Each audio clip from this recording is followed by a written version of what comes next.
Сега ще ви покажа и не само ще ви покажа, но и ще сравня два модела. И двата модела са на френският бранд Noemi, които ние от Мебелна къща Никора предлагаме ексклюзивно в България. Единият е модел Challenger, който виждате тук.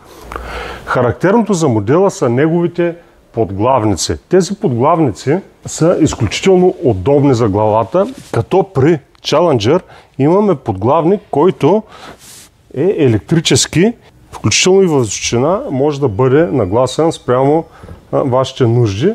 И ето виждате тук как напред, дори колкото ви е удобно, за да можете да гледате напред, да гледате например в телевизора.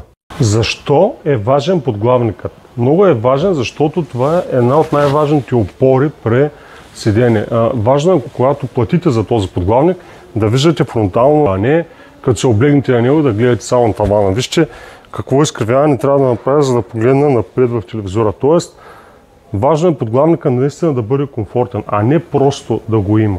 При модел Gordon, за разлика от Challenger, нямаме опцията за електрически механизъм.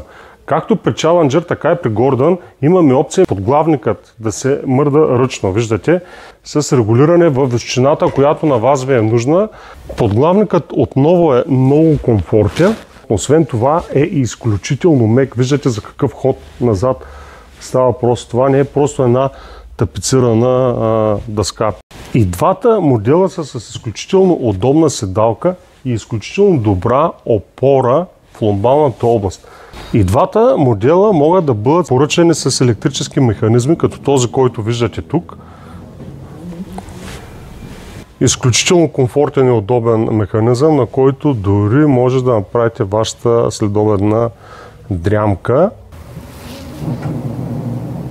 При Gordon също имаме електрически механизми като опция за краката, които могат да се повдигат. Освен това, при Gordon имаме механизъм за спане тип Puma, което го прави подходящ за ежедневно спане. На този модел може да се спи всяка вечер. Освен, че имаме механизъм за спане Puma, при Gordon имаме и механизъм, който регулира дълбочината на седалката. Като в най-крайна фаза при изтеглянето на седалката, диванът става удобен и за спане от един човек, като единично легло. При модел Gordon също така имаме и опция ракла в лежанката. Както казах, хубавото и на двата модела е, че са модулни и могат да бъдат разположени спрямо вашето пространство в варианти, които на вас са нужни, включително и П-образни дивани. Изключителен комфорт на седалката, изключително много добра опора на ломбалната област и при двата модела и съответно и в подглавника. Моделите са на френския бранд Noemi, които ние в Мебелна къща Никора предлагаме ексклюзивно за България. Заповядайте тук на място, за да се убедите. Имаме и огромен избор от дамаски. Аз съм Живко Димитров от Мебелна къща Никора, само за хубави хора и ви благодаря.